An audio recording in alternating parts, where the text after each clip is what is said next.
त्याची डायरी सर्वात मोठी आहे, ती डायरी साधूची आहे. विठ्ठला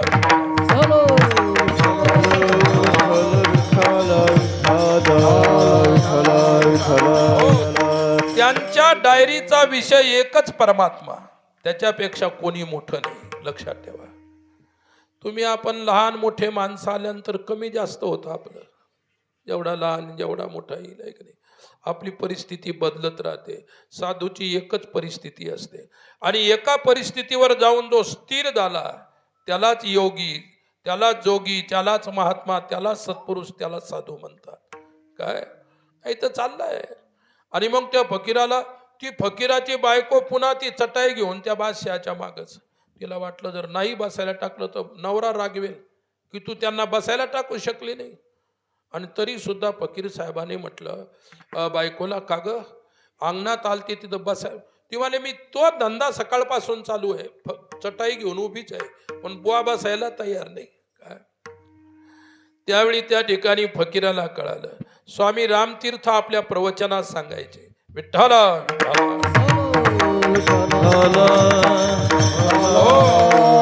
स्वामी राम सांगायचे की knowledge to the unity, ignorance to diversity. जोपर्यंत द्वैत आहे माणसाच्या मनामध्ये, काय तोपर्यंत हे सर्व काही आहे. आणि ज्यावेळी जीवन अद्वैत रूप होईल त्यावेळी सर्व झमेला झंझट सुटून जाईल. फकीर साहेबांची झंझट सुटून गेलेली होती. बादशाह झंझटीमध्ये अडकलेला होता अहंकाराच्या. त्याने सांगितलं याचा अहंकार आहे म्हणून हा तुझ्या चटाईवर बसत नाही. याला वाटतं मी फार मोठा माणूस आहे आणि खाली गरिबाच्या झोपडीच्या चटाईवर पोतड्यावर कसं बसू. सांगण्याचं तात्पर्य की अहंकार गेल्याशिवाय होत नाही. आणि ज्या ठिकाणी अहंकार राहतो तुमच्या शेंडीत राहत नाही, तुमच्या हातात राहत नाही, तुमच्या शरीरात राहत नाही. अहंकार चित्तात राहतो. आणि ज्या चित्तात अहंकार आहे त्या चित्तात ज्या दिवशी तुम्ही देव बसवाल त्या दिवशी चित्त निर्मळ होईल. तेच अभंगाच्या पायऱ्या. एक धरला चित्ती एक धरला चित्ती एक धरला चित्ती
धरिला चित्ती आम्ही रखुमाईचा पती.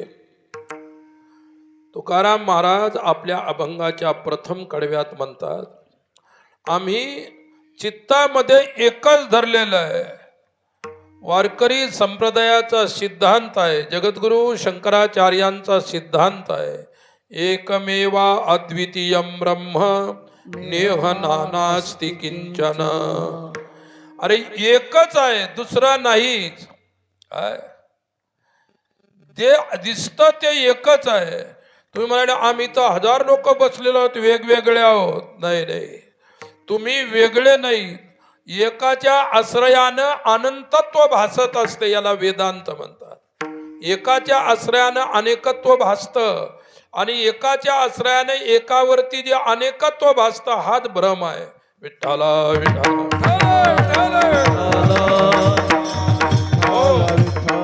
वेद सांगतात एकम सद्विप्रा बहुधा वदंती. सद्विप्रा हा एकम वदंती आणि जे अज्ञानी आहेत ते बहुधा वदंती.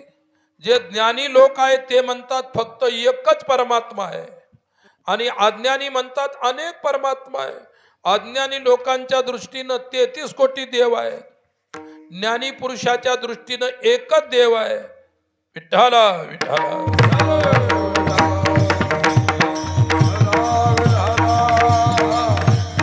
हो, मग हे दिसतं हे काय आहे? जे दिसतं त्या एका देवाचे अनंत रूप आहेत. हे जे दिसतात हे सुद्धा देव आहे. याला भक्ती म्हणतात. जे जे भेटे भूत ते ते मानिजे भगवंत. हा भक्ती योग माझा निश्चेत दान पा. सर्वम वासुदेवमिती. गीता सांगते दिसतं ते सर्व वासुदेवच आहे. विठ्ठला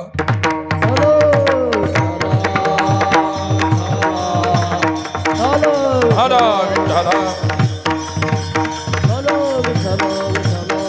हो, आणि सज्जनांनो ती दृष्टी येण्यासाठी भगवत कृपा लागते, संत कृपा लागते. तुमची आमची दृष्टी आहे. तुम्ही आम्ही सुद्धा उघड्या डोळ्यानं काही नाही काही पाहत असतो. डोळे उघडल्यानंतर समोर जे दृश्य दिसतं त्या दृश्याला पाहून आपण मोहित होत असतो. ते आवडलं तर आपण घेण्याची इच्छा करतो, नाही आवडलं तर सोडून देण्याची इच्छा करतो. काय दृष्टीमध्ये, प्रत्येकाच्या दृष्टीमध्ये वेगवेगळा विचार आहे आणि आध्यात्मिक दृष्टी एकच आहे. काय ज्या दृष्टी आध्यात्मिकाला सोडून व्यावहारिक आहेत, ज्याला लोकदृष्टी म्हणतो आपण, लोकदृष्टी वेगवेगळी आहे. आम्ही वृंदावनला राहायचो. वृंदावनला एक फार मोठे संत होऊन गेले. मी काही त्यांना पाहिलं नाही, पण ज्या गुरुजीकडे आम्ही शिकलो त्यांचे ते गुरु होते. अतिशय विद्वान, चालता बोलता वेदांत. विठ्ठला विठ्ठला. ते चालते ज्ञानाचे बिंब, दयाचे अवयव ते सुखाचे कुंभ. माणूसपण हे भांब लौकिक भाग. तुम्ही आम्ही श्रेष्ठांना, संतांना, सत्पुरुषांना लौकिकाच्या दृष्टीतून पाहतो म्हणून आपल्याला साधू कळत नाही. आणि परमेश्वराकडे पाहत असताना दृष्टिकोनच तुम्हाला तो अजून आलेला नाही. संत कृपेनं ईश्वर पाहण्याचा दृष्टिकोन येत असतो. आणि मग मी तुम्हाला सांगत होतो, ते गुरु महाराज होते ज्यांचं नाव उडिया बाबा होतं. ते उडीसाचं शरीर होतं म्हणून लोकांनी त्यांचं नावच उडिया बाबा ठेवलं. उडिया बाबा अस्खलित वेदांत बोलायचे, दिवसभर वेदांत चर्चा करायचे. कीर्तन असतं, कीर्तनामध्ये शास्त्र चर्चा असते. नाही तर कीर्तनात काय, तुमचा जो संसार आहे तो संसारात कीर्तनात जर आम्ही सांगितला तुम्हाला, तुमचा संसार तुम्हाला माहीतच आहे. ठकूबाईची कहाणी, सखूबाईची कहाणी, सुनाची कहाणी, सासूची कहाणी, या कहाण्या कीर्तनाचा विषय नाही. हा लक्षात ठेवा. संसाराचा विषय जर कीर्तनात आणला ते कीर्तन होऊ शकत नाही. संसाराचा विषय संसारात ठेवा आणि परमार्थाचा विषय परमार्थात ठेवा. आम्ही असं म्हणत नाही की बा तुम्ही संसारी आहेत म्हणून तुमचा विषय सोडून द्या. अवश्य तुमचा विषय तुमच्याजवळ असू द्या. म्हणून कीर्तनामध्ये परंपरा आहे आणि आपल्या वारकरी संप्रदायाच्या परंपरेचे जे कीर्तन असतात त्यांनाच फक्त कीर्तन म्हणतात. विठ्ठला विठ्ठला. विठ्ठला विठ्ठला.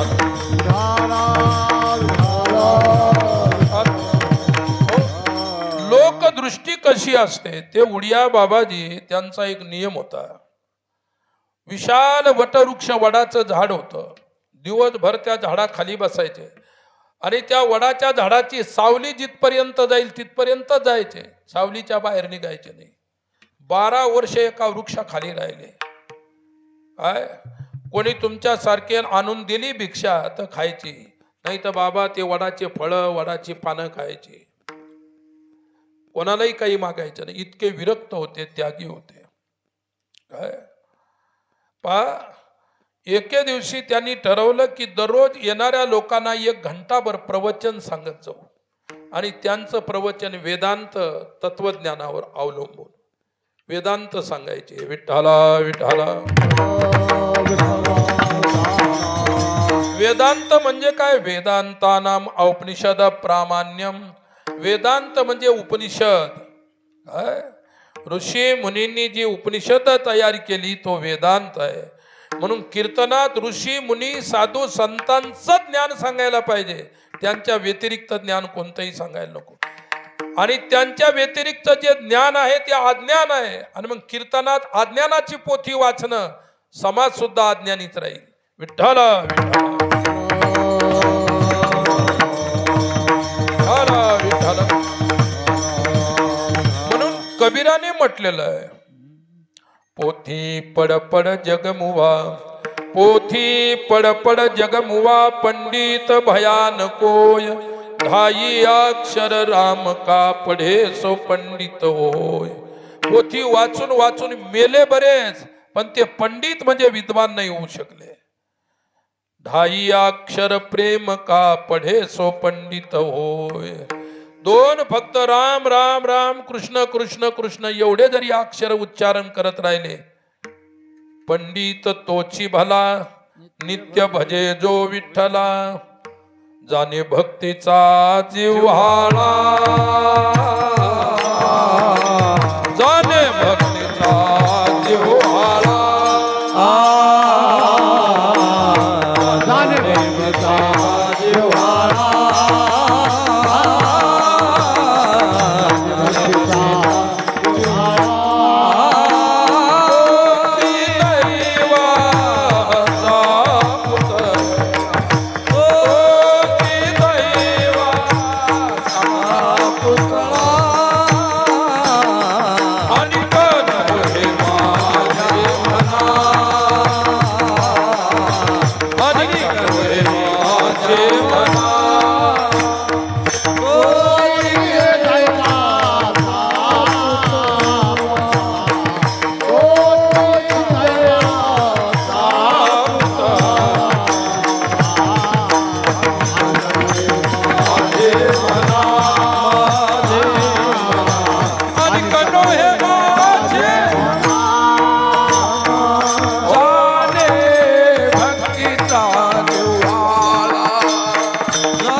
जाने भक्तीचा जिव्हाळा, तोची दैवाचा पुतळा, अनिक नोहे माझे मना, हो का पंडित शहाणा. भक्तीचं मर्म रहस्य जो जाणतो तो पंडित आहे. भक्ती प्रेमाचं रहस्य जो जाणतो तो पंडित आहे. आणि हे जाणू शकत नाही तो पंडित होऊ शकत नाही. म्हणून तुकोबारायांनी सांगितलेला पंडित आहे. मी उदाहरण सांगत होतो उडिया बाबाजींचं. त्यांनी रोज संध्याकाळी 4 ते 5 प्रवचन ठेवलं होतं आणि त्या प्रवचनात ते वेदांत शास्त्र सांगायचे आणि 10, 15, 20 माणसं ऐकायला यायचे, 15, 20 बाया ऐकायला यायच्या. जुना काळ, 100 वर्षाच्या पूर्वीचा काळ. विठ्ठला विठ्ठला विठ्ठला विठ्ठला विठ्ठला. हो, एक दिवस बाबाजी आपला वेदांत सांगत होते, चिंतन सांगत होते. एके दिवशी नवीन बाई आली ऐकायला आणि एक माणूस होता, तो वडाच्या पारंबीला असा टेकून बसलेला ऐकत होता. ती बाई आली, दररोज वेगळ्याच बायाच्या, ती एकटी वेगळीच होती, म्हणजे नवीन आली होती. ती सुद्धा एका पारंबीला टेकून बसली आणि बाबांचं प्रवचन झालं. 1 घंटा प्रवचन झालं. त्यांचा नियम असा होता की प्रवचन झाल्यानंतर बायांनी माणसांनी आपलं उठून जायचं, दुसऱ्या दिवशी पुन्हा हजर व्हायचं. सर्व गेले, ही बाई गेलीच नाही. तरुण बाई होती, नवीन होती आणि ती बसली. बाबाजीनं सांगितलं, बाई आता प्रवचन संपलं, आप जा सकती है क्या? प्रवचन समाप्ति के बाद यहाँ कोई नहीं रुकता, आप जा सकती है. ती बाई म्हणली, मी जाण्यासाठीच आले, पण मला काही बोलायचे थोडंसं तुमच्याशी. बाबाजी म्हणले, बोला. बाबांना असं वाटलं, ते सिधे साधे भोळे भाळे होते. त्यांना वाटलं काहीतरीला प्रवचनातली गोष्ट कळाली नसेल म्हणून विचारत असेल, म्हणून बसली. म्हणजे तुला काही कळालं नाही का? ती म्हणाली, मला सर्व कळालं, मला काही सांगू नका, मला हे विचारू सुद्धा नका की तुला काही कळालं की नाही. मला जे कळायचं ते कळालं, पण हे पहा, मला एवढं सांगायचं तुम्हाला, उद्यापासून तुमच्या प्रवचनामध्ये अजिबात येणार नाही मी. उड़िया बाबा जी ने कहा, भैया तू नहीं आएगा तो और कोई आएगा, इस थोड़ी बात है, तू नहीं आएगा तो मेरा प्रवचन बंद हो जाएगा. नाही नाही, मला ते नाही म्हणायचं, मला दुसरं सांगायचंय, पण मी ते एकदम नाही सांगू शकत. अरे मग निर्धास्त सांग. फक्कड महात्मा, त्यागी पुरुष, सांग तुला काय सांगायचं. म्हणाले, मी याच्यासाठी म्हटले होते तुमच्या उद्यापासून प्रवचनात येणार नाही. कारण काय, तुमच्या प्रवचनात ऐकणारे येणारे माणसं चांगले नाहीत. तुझ्या प्रवचनात येणारे माणसं चांगले नाहीत. पहा, दुर्योधनाला सर्व वाईट म्हणत होते, पण एक युधिष्ठिरच असे होते, दुर्योधनाला कधी दुर्योधन सुद्धा म्हटले नाही, सुयोधन म्हणायचे. त्यांच्या नजरेत वाईटच नाही, ते कोणाला वाईट नजरेनं पाहू शकणार नाही. ज्यांची नजर खुद वाईट आहे तेच इतरांना वाईट नजरेनं पाहू शकतात. ती बाई म्हणाली, बाबांनी विचारलं, झालं काय? नाही नाही, त्या पारंबीला टेकून बसलेला माणूस प्रवचन होईपर्यंत सारखा नुसता माझ्याकडेच पाहत होता. अशी माणसं तुमच्या प्रवचनात येतात काय? आता ते बाबा होते, पुऱ्या देशामध्ये फिरलेले. अरे तुम्ही बसलेले लोक 5, 50, 100 गावचं पाणी पिलेलं जास्तीत जास्त. आम्ही असं एकही गाव सोडलं नाही तिथलं पाणी पिलं नाही म्हणून. अरे जो जास्त पाणी पिल जास्त अनुभव त्याला काय.